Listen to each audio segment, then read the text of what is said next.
Hey, welcome back. In this installment, we're taking a look at forms of government. We're going to be evaluating those to see which ones are good, which ones are bad, um, and within that framework, analyzing like how we can shape our own governments in the best way possible. Because every generation has to choose what type of government they're going to have.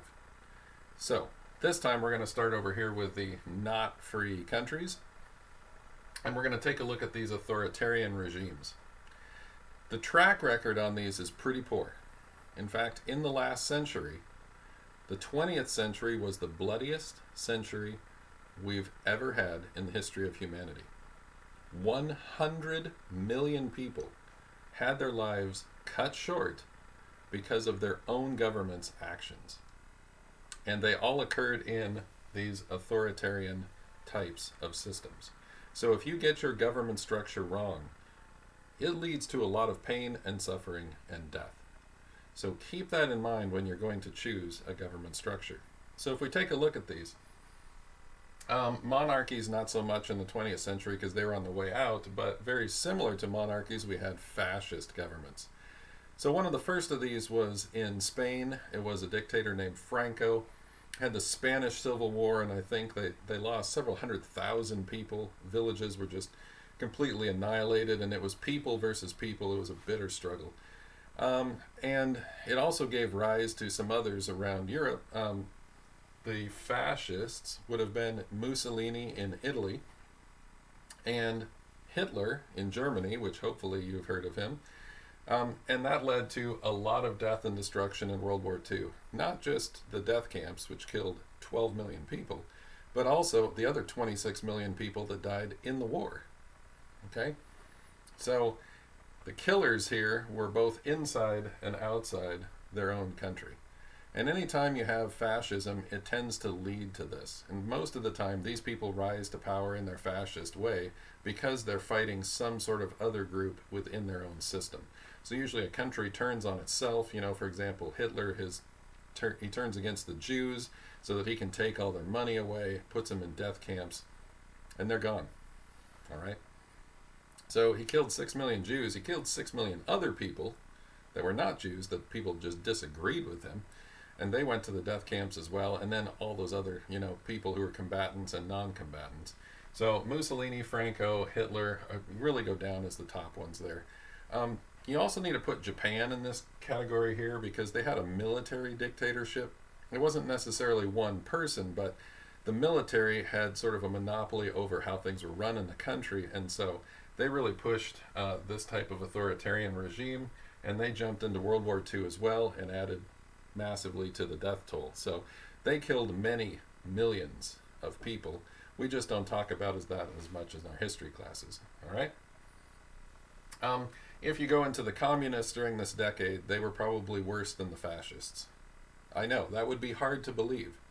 But if you look at the Soviet Union and the purges there, you're talking about 20 to 40 million people who were killed in the Soviet Union by their own government.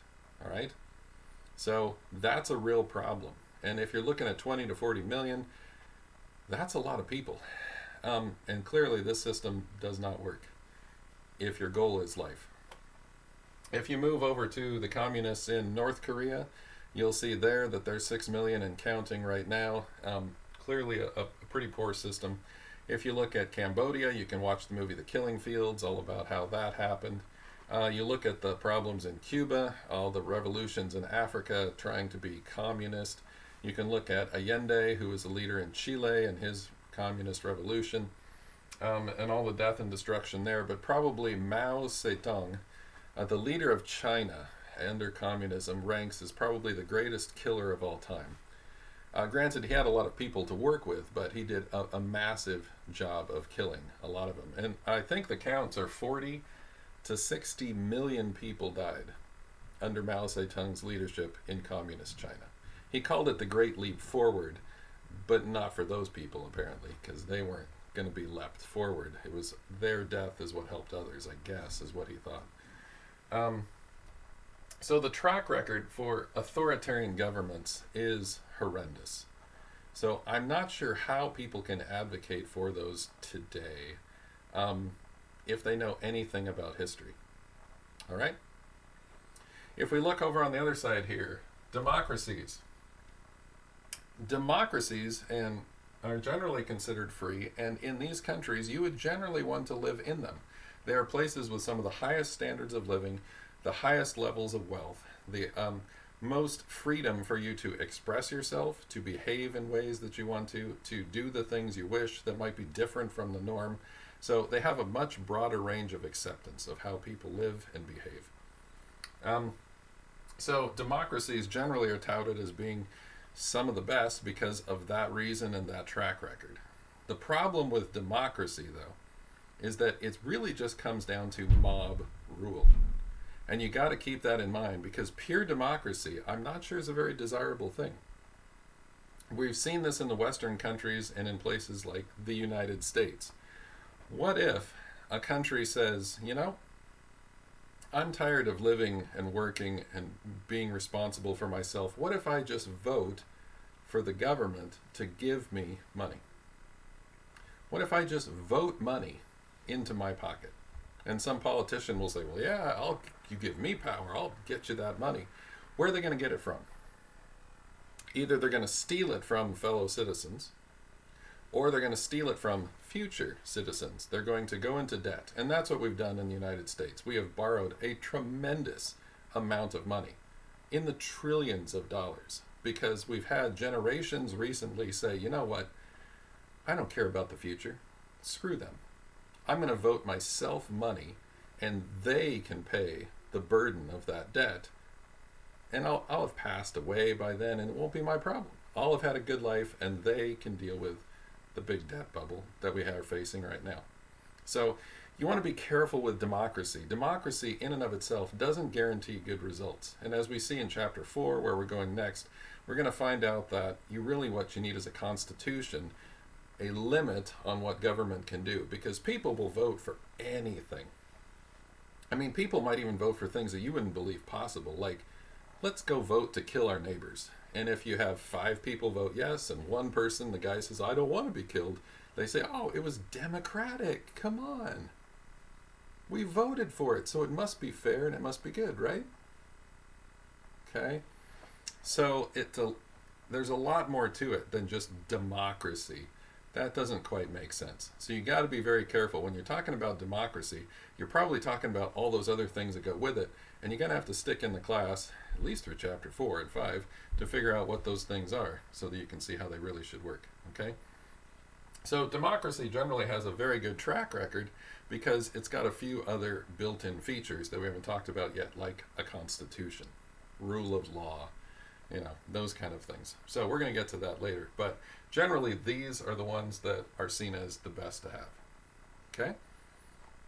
When it comes to economic systems, you'll talk a lot about this in the economics class. I just want to touch on it here. Socialism has never worked anywhere. Okay? What it results in is poverty. Now, if you want to have poverty, okay, you can say it worked, but that's generally not what people want. Socialism has resulted in poverty everywhere it goes. And it's lacking in some key features. Number 1, incentives. If you take away incentives, an incentive is a reason to do something. If you take away incentives, then people have no incentive to work. They have no incentive to achieve.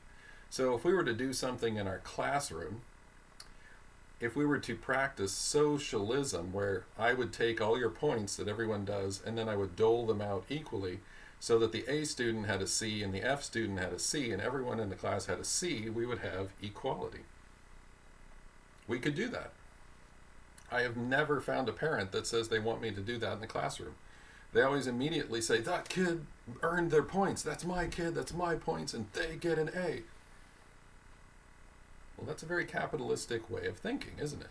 Because aren't we about equity and fairness and equality? If we want equality, I take the A students' points, I take the F students' points, we give them all C's, and everyone's equal. This will work for like a week, and then the A students will lose their incentive to work. They will stop working, and they will simply say, I'm not going to do it. They won't turn in anything. So I've got F students, and I've got F students, and no one has any points, so when I share them equally, they're all Fs. It would take about a week for that to happen in a classroom. It takes a little longer for that to happen in a country. But that's what led to the end of communism so many times, is that they basically starved to death. Okay? They practiced socialism until they ran out of stuff, and then facing starvation, they said, okay, I guess we have to change now. I think Margaret Thatcher was the famous politician. She was the Prime Minister of England for a long time. She said, socialism works until you run out of other people's money to spend.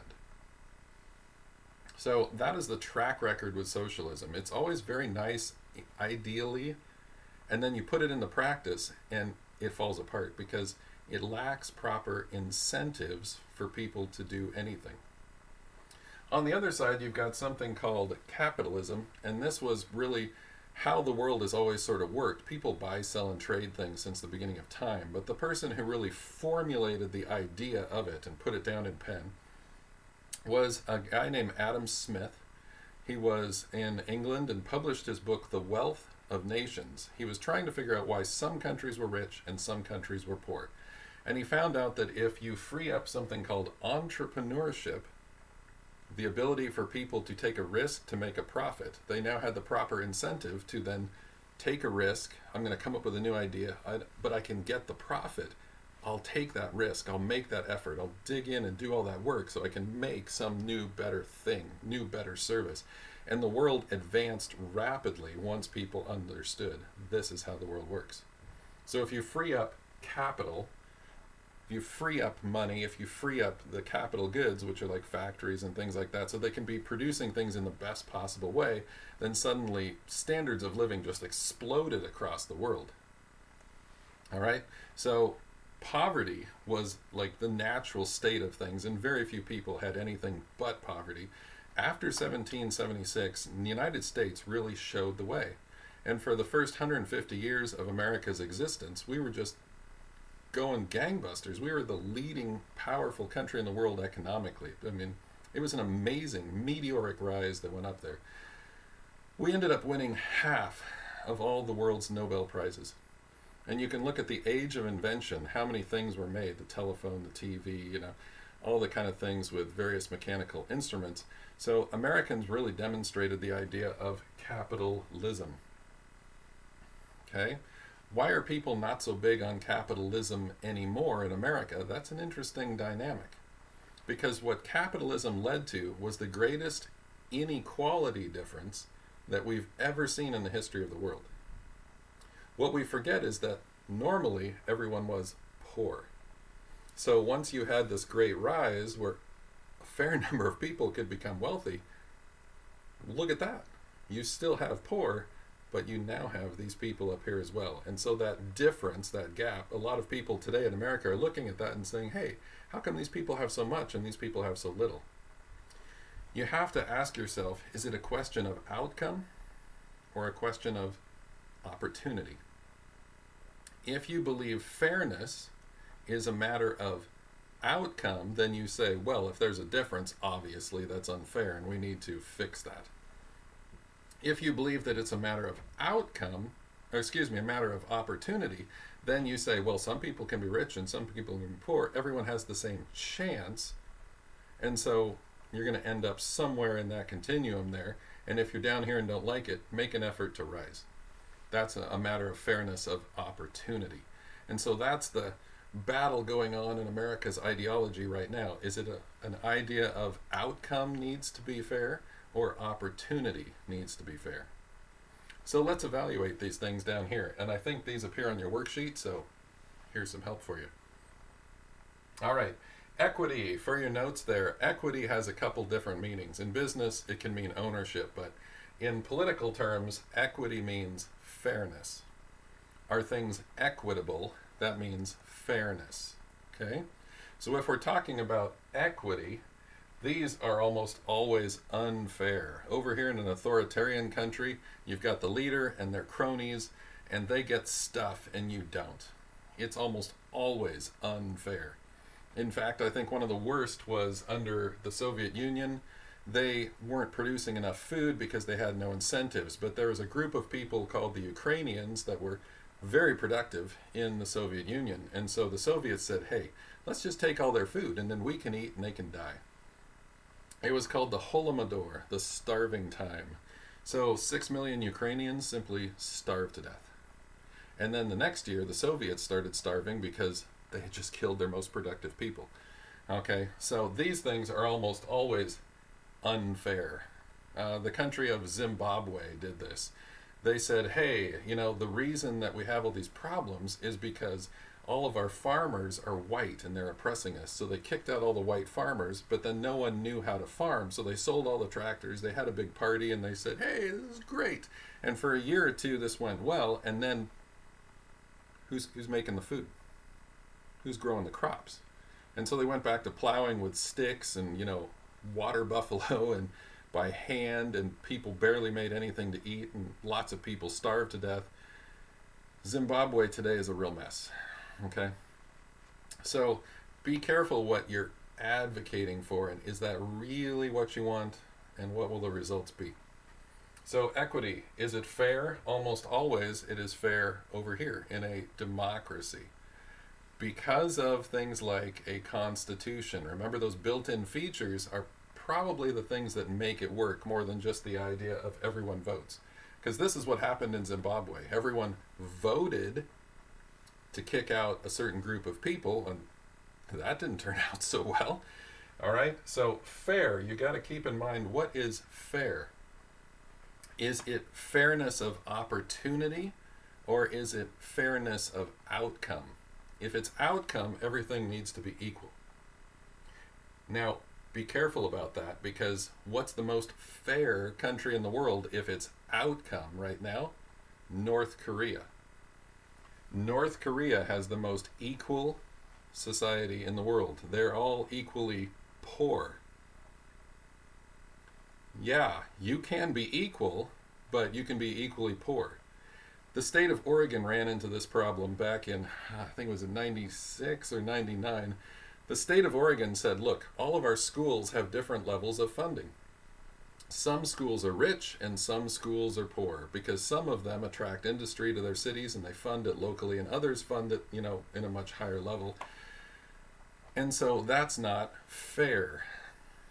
So because of that, what the people did is they voted. It was democratic. They voted for communism in the state of Oregon. They said, we're going to take all the money from property taxes, we're going to give it to the state, and the state is going to then dole things out equally.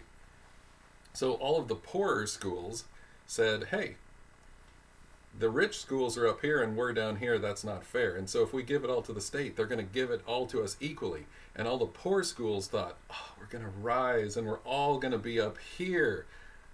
This is going to be great. And what happened is the state of Oregon said, okay, here's your differences. They took all the money and everyone was funded here. And they said, there you go. You're all equal now. And it turned out we were all equally poor. It is equal. Are you sure you want equality now?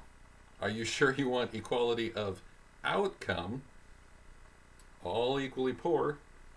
And I think currently Oregon ranks 48th out of the 50 states for education. And when I was growing up in Oregon, it was a lot higher than that.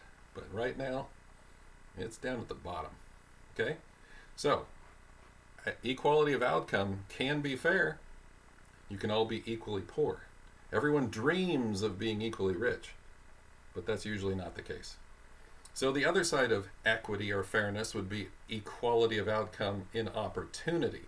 You had the chance to make $1 billion.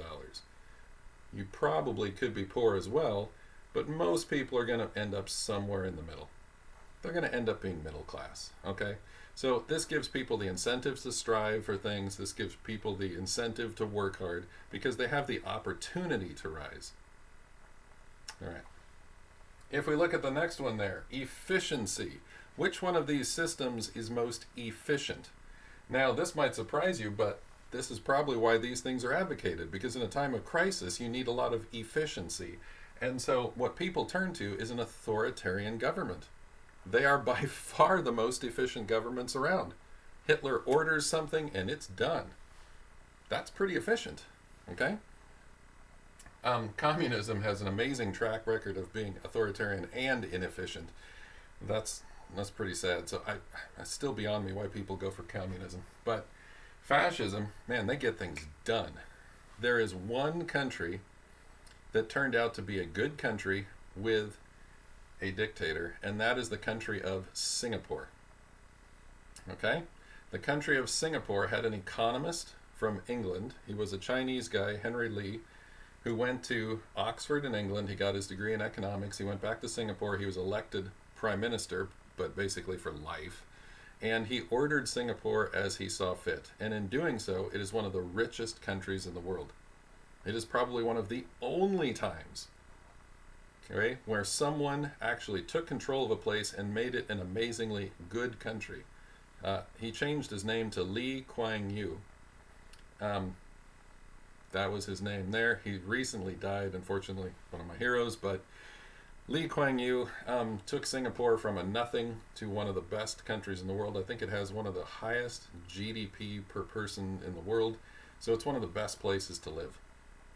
So if you talk about fascist, not free authoritarian governments, they've got a terrible track record. There's one exception of benevolent dictatorship.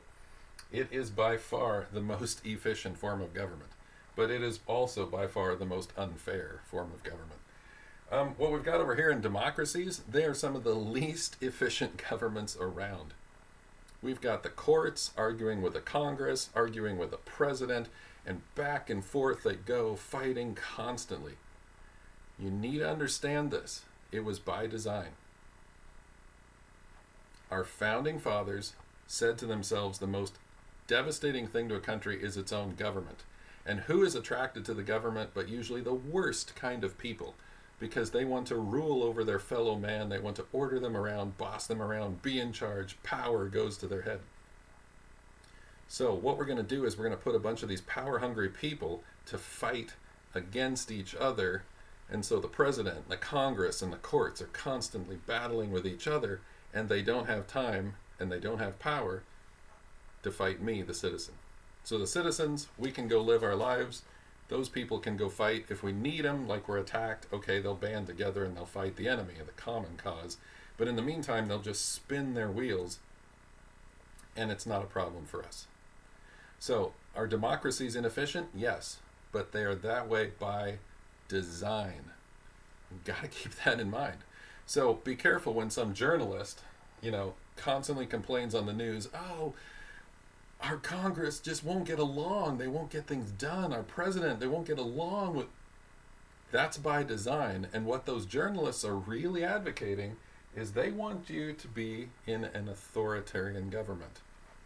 We could get things done more efficiently if we just had a Hitler. I'm not really happy with that kind of thing. So understand that when you hear in the newspapers about Congress and the president fighting, for most of our history, people have said, yeah, I like that. Okay? Last thing of our 3 E's here, equality. And we've talked about this already.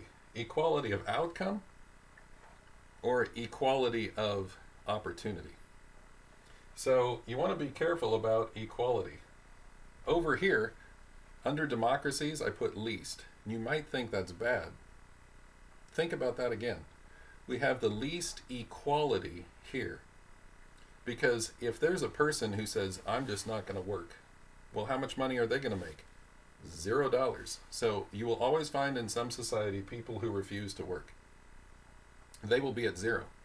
But you will also find people like Bill Gates, Jeff Bezos, Mark Zuckerberg, who have invented things that we totally love. I mean, people love the idea of Amazon, the idea of Microsoft, and what it's done for computers. We spent our money voluntarily to buy those things, and we made these people fantastically rich. Billions and billions of dollars have flowed to them because we wanted to make them rich in reward for what they have done for our own lives. So in democracies, you still have people at the zero level, but you also have people at this tremendously high level. So in democracies, you have the least equality. You have the huge difference between groups of people and how much money they make. That's good because you have the opportunity to go as high as you want. Over here, it has the most equality, but it is an equal opportunity of very little. In North Korea, they are extremely equal.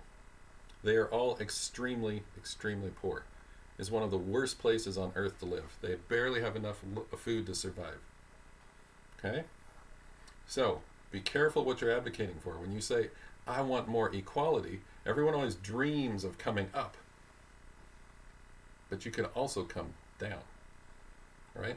So keep that in mind. The 3 E's: equity, efficiency, and equality. You'll find those on your worksheet. Hope that helps.